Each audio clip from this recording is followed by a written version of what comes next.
On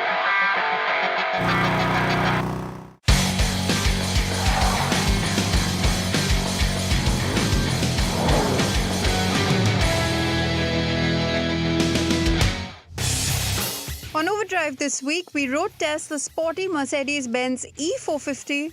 We explore the second-generation KTM 390 Adventure and learn how ZF's EasyTurn makes it a breeze to park in tight spots and make effortless U-turns. Hello and welcome to Overdrive. I am Soini Dutt. The 2025 Mercedes-Benz E450 is a luxury sedan with sporty DNA that continues the tradition of E-Class family that blends in performance, technology and comfort. Rohit will tell you more.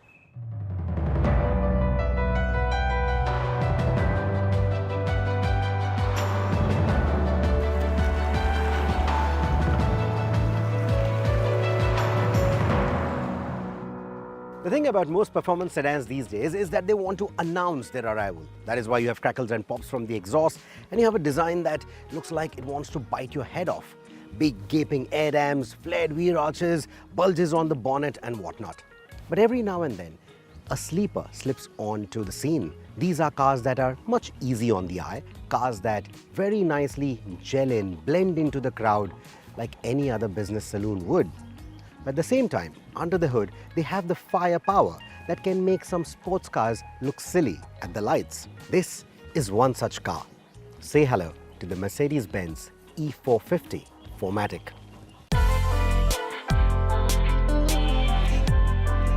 The E450 is the top spectrum of the long wheelbase luxury limousine that quietly packs 375 PS under its elegant, unassuming skin.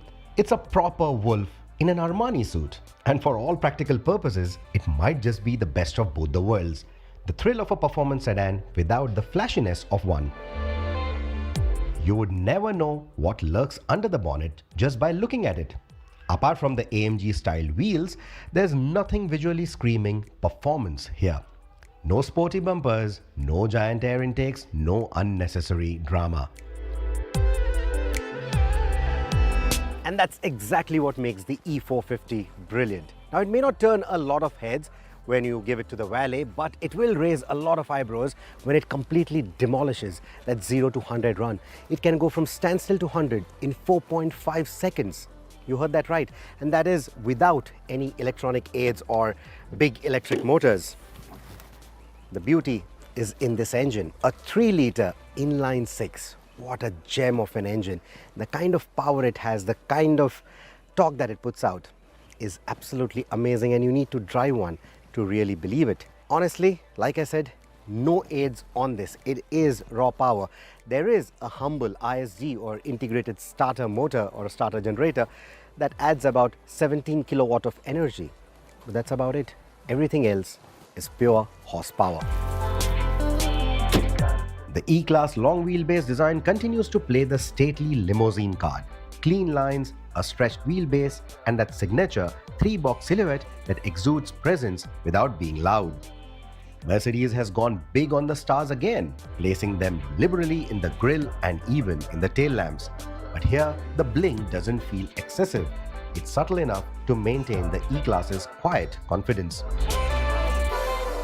But for those who know, the E450 has a secret second identity. This refined business sedan, one dab of the throttle and it can catapult forward towards the horizon, quick enough to make the owner of an E53 AMG sweat.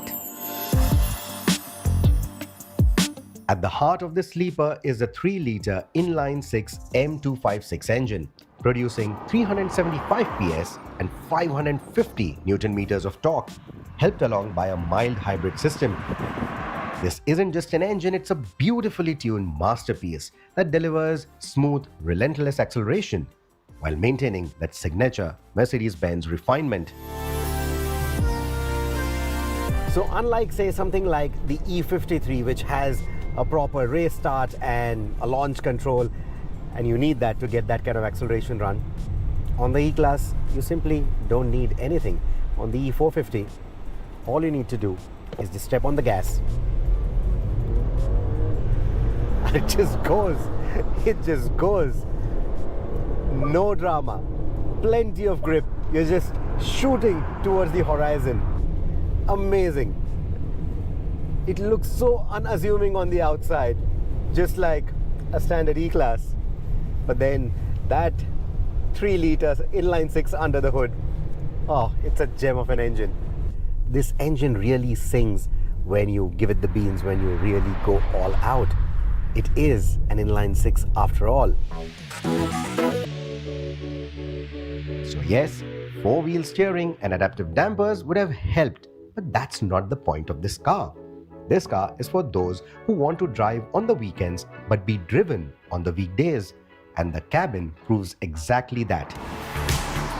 The E450 welcomes you to the kind of cabin that will make you take road trips more often than even taking flights. That's how beautiful and comfortable it is. You also get this ambient lighting package which nicely wraps around you, and there are multiple colors, so you can always change it to match your outfit and all of that. And of course, there is the wireless charging pad, because reaching out for USB ports is a bit too cumbersome when you can afford yourself a car like this. In fact, this is the place to be when you are in an E-Class, right? Because of the long wheelbase, because of the kind of space and comfort it offers. This is where you want to relax. But because this is the 450, it gives equal weightage to the driver's seat as well. At the front, the MBUX Super Screen dominates the dashboard, merging a 14.4-inch central display with a 12.3-inch passenger touchscreen. It looks slick, but for a car like this, the rear seat experience is where it truly shines.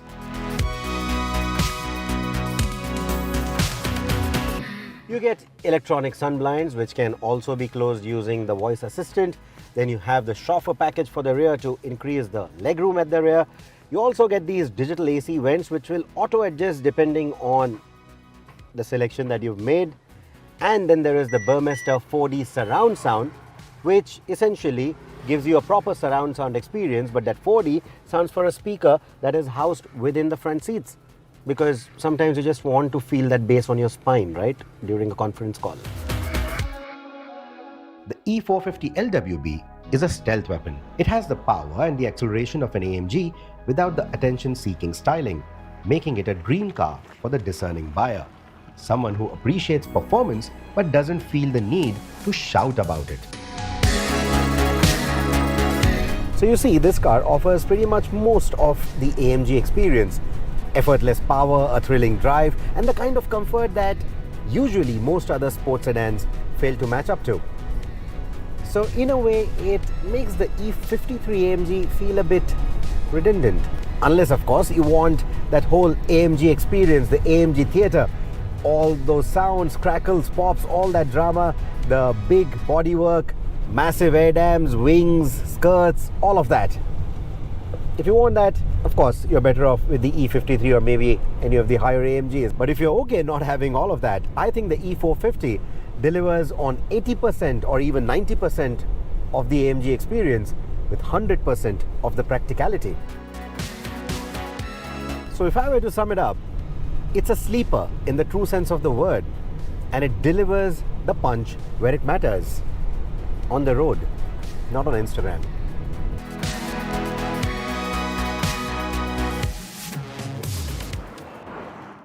Well, it's time to head into our first pit stop here on the show for refreshments, of course. On the other side, we'll tell you all about the second generation KTM 390 Adventure. Stay with us, you're watching Overdrive. Welcome back here with us on Overdrive. We recently snagged a slice of the delectable all-new KTM 390 Adventure in its second generation, and what a tasty treat it turned out to be. Here's Chris with all the details.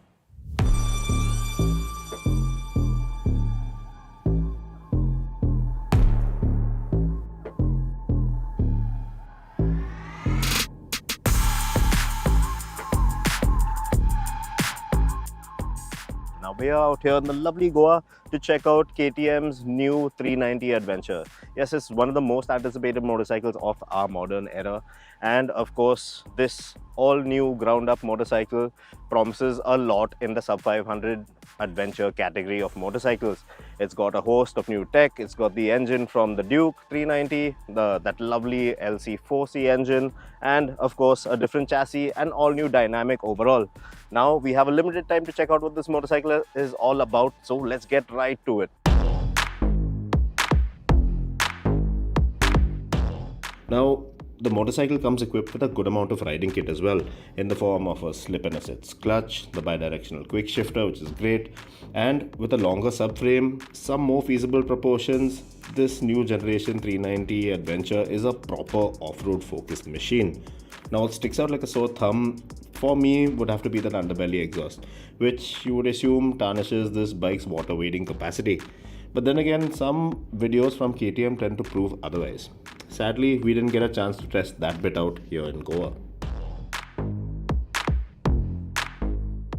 You get a crisp 5-inch TFT display with a good amount of info on there, and the layout is nice and easy to decipher on the go. There's Bluetooth connectivity with call management, turn-by-turn navigation, and music controls in there as well. And you also get a 3-axis IMU that allows lean-sensitive traction control and ABS. Then you have stuff like cruise control with this model, so there's a healthy amount of electronics on there. And there's the ride-by-wire throttle that gives you 3 ride modes and maps as well. So basically there's a lot for you to get settled in very nicely with this bike, and the new seating arrangement is quite nice on this motorcycle as well.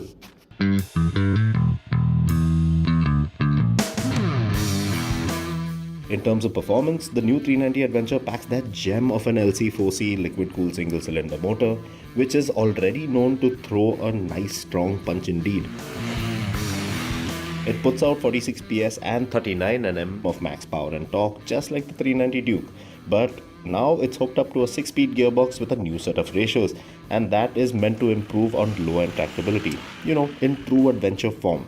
Now it runs a 46-14 sprocket setup compared to the previous 45-15 setup from before. The adjustable suspension gives you the option of setting up the bike just the way you want it to respond given your trails or the terrain you're facing, and you'll need a C-spanner to get that preload at the rear monoshock still. So yes, the new 390 Adventure, well, it no longer feels like a Duke 390 with a wider handlebar and a tweaked riding stance.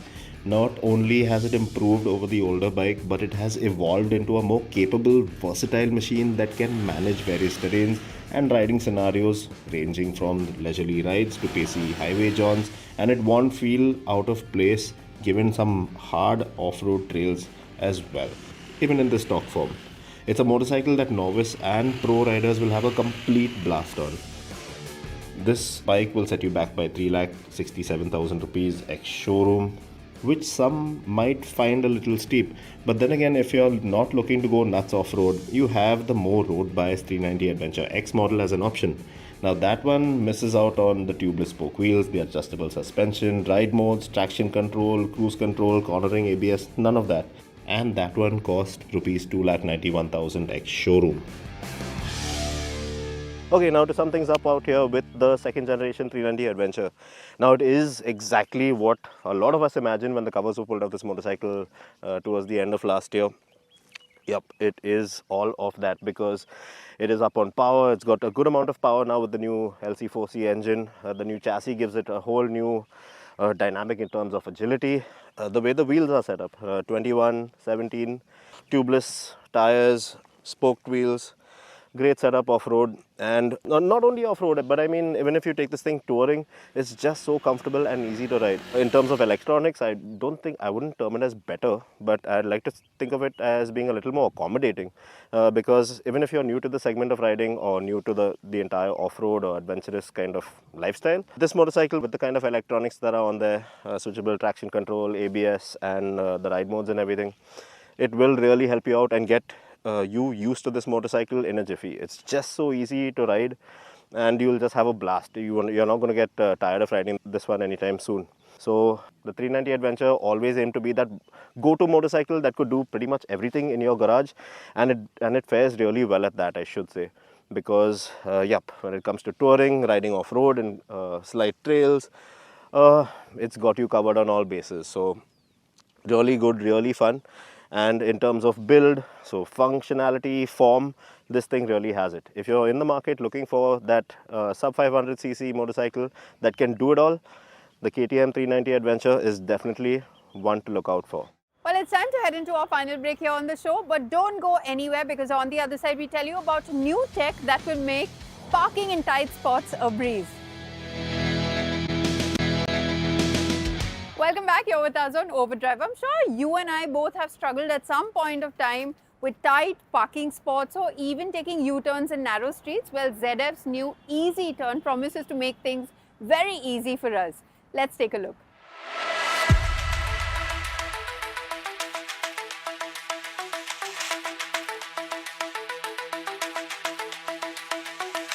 With the wheel on this i3 sticking out so much, you might think it's actually broken. Well, it's not. It's the beauty of ZF's new tech, which they like to call EasyDrive. With that kind of articulation, with that kind of turning, they're able to give you a much easier maneuverability and easy parking, especially in tight spaces, which is pretty much everywhere in India. Let's take a look what this is all about.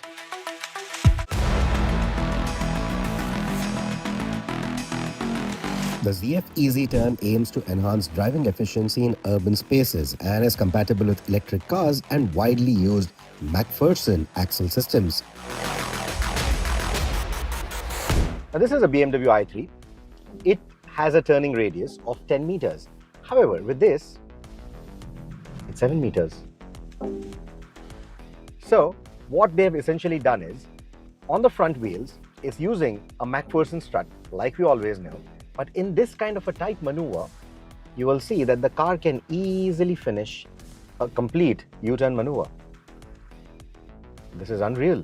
In such a tight space, the i3 just took that turn so easily. So how have they done this? In a nutshell, the car is able to achieve this because ZF's tech can achieve a steering angle of up to 80 degrees, 80 degrees. As long as the car makers are able to design wheel arches deep enough to accommodate that level of wheel turning, the ZF EasyTurn can be employed or integrated quite easily. So front wheel driven cars, which we have traditionally driven for the longest time in India, it's not going to work with that. So that's the only limiting factor. But with every car maker now looking to create city-friendly, easy-to-drive EVs, which are primarily rear-wheel driven if they are running a single motor setup, this kind of an arrangement is easy to integrate.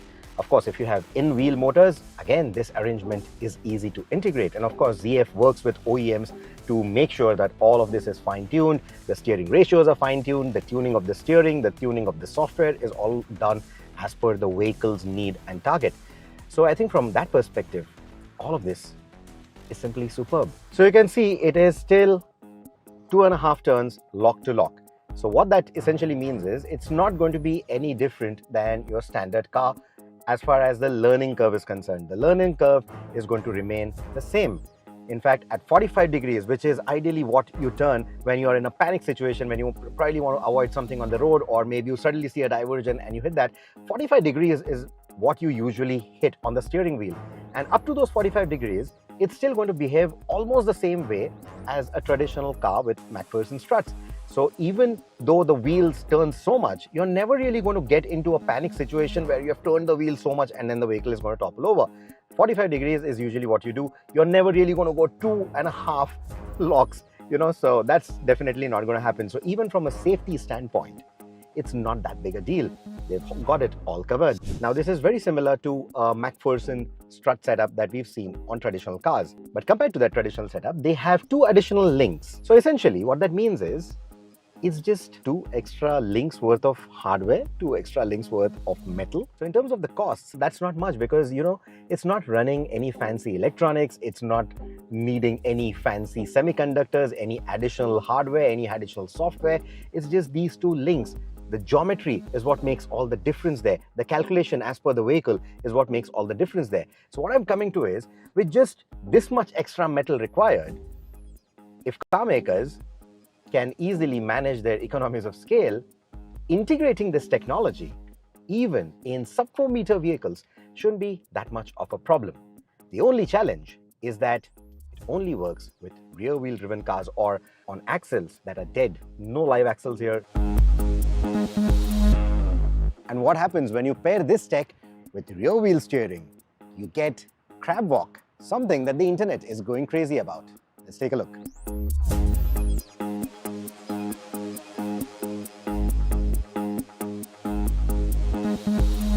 So what does this mean in the real world? Well, I think this technology is going to find a lot of applications with the commercial vehicles, because those guys are always scrambling for space, right? They're always contending with tight spaces with their big commercial vehicles. But so are you and I.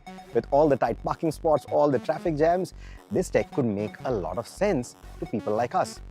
However, like I said, the biggest challenge is that it cannot be integrated with a live axle or with a front wheel drive setup. You have to be a rear wheel drive car and then you can put it in the front, which means that our traditional hatchbacks, ICE, it's not going to work with that. But maybe in the future, if we start getting a lot of electric vehicles even in the hatchback space, this technology is economic enough, or it is accessible enough to be integrated even in low-cost vehicles. So low-cost EVs could find this tech to be a boon, something that can be a boon for you and I. So I really hope this technology is something that we see in the future on the road soon. With that, it's a wrap on this week's edition of Overdrive. But remember, you can stay in touch with the team through our various social media platforms, and you can write to us on YouTube as well. We'll see you next week. Until then, goodbye. Drive and ride safe.